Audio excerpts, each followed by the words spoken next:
महानगरपालिकेच्या विविध उपक्रम प्रकल्पांचा आढावा घेण्यासाठी प्रदूषण मंडळाचे अध्यक्ष सिद्धेश कदम यांच्या उपस्थितीत स्मार्ट सिटी कार्यालयात बैठकीचं आयोजन करण्यात आलं होतं।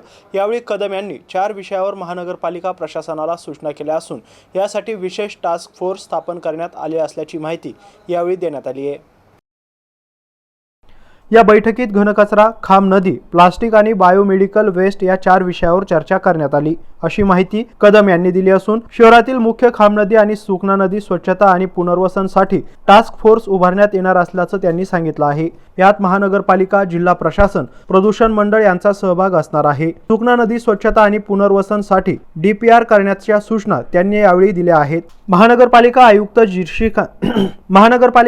जी श्रीकांत यांच्या कार्याबद्दल त्यांनी समाधान व्यक्त केले। तसेच छत्रपती संभाजीनगर महानगरपालिका प्रशासनाकडून राबवण्यात येत असलेल्या विविध उपक्रम राज्यभर राबवण्याचे मानस असल्याचं कदम यांनी यावेळी सांगितलंय। या आढावा बैठकीत महानगरपालिका आयुक्त जी श्रीकांत, महानगरपालिका प्रशासनातील अधिकारी तसेच प्रदूषण मंडळाचे अधिकारी यांची उपस्थिती होती।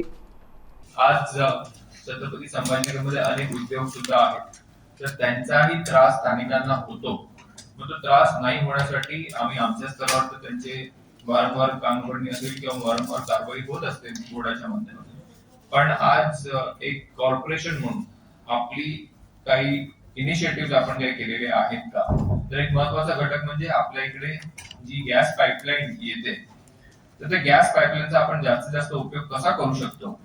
मग ते जे रिक्षा असतील किंवा जे त्यांचे पब्लिक ट्रान्सपोर्ट आहे हे सगळे गॅस बेस्ड सीएनजी बेस्ड करू शकतो का, असं सुद्धा आम्ही त्यांना रेकमेंड केलेलं आहे। मग ते त्याच्यावर सुद्धा विचार करून जेव्हा कधी त्यांची गॅस पाईपलाईन येईल भारत पेट्रोलियमची, तेव्हा ते अंमलबजावणी करू शकतात।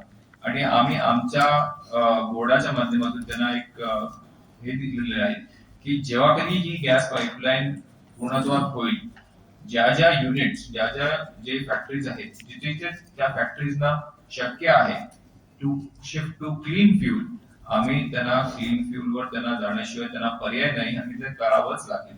इतर महाराष्ट्रामध्ये सुद्धा जिथे गॅस अवेलेबल आहे तिथे आम्ही त्यांना इन्सिस्ट केलेलं आहे की तुम्ही आता जे कोल वापरायचं बंद करा, ब्रिकेट वापरायचं बंद करा, तुम्हाला आता क्लीन फ्यूल म्हणजे गॅसवर तुम्हाला जावं लागेल। तर मी भारत पेट्रोलियमचं सुद्धा याच्यामध्ये अभिनंदन करतो। शेवटी पोल्युशनच्या संदर्भात जेव्हा सीएनजीचा आपण वापर करतो तर पोल्युशन पूर्णतः संपत नाही, पण 100% ते पोल्युशन कुठेतरी कमी होतं, तर त्याच्यामध्ये मोठा एक हातभार भारत पेट्रोलियम सुद्धा लावतंय। तर मला वाटतं आपण हे 4 महत्त्वाचे मुद्दे आजच्या बैठकीत कव्हर केलेले आहेत।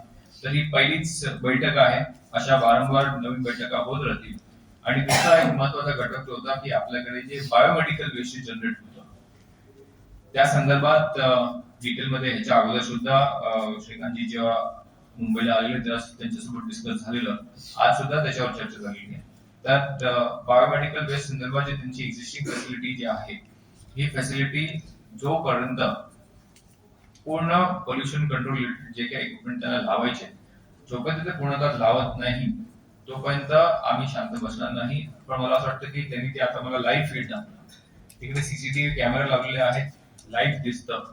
पण तरी सुद्धा आमचे अधिकारी मागच्या महिन्यामध्ये ते 2 वेळा व्हिजिट केलेली आहे।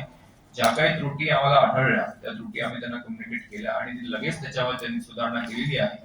तरी सुद्धा आजच्या बैठकीनंतर जर अजून काही त्रुटी आम्हाला आढळल्या तर लगेच त्याच्यामध्ये ते सुधारणा करतील अशी आम्ही त्यांच्याकडून आशा करतो।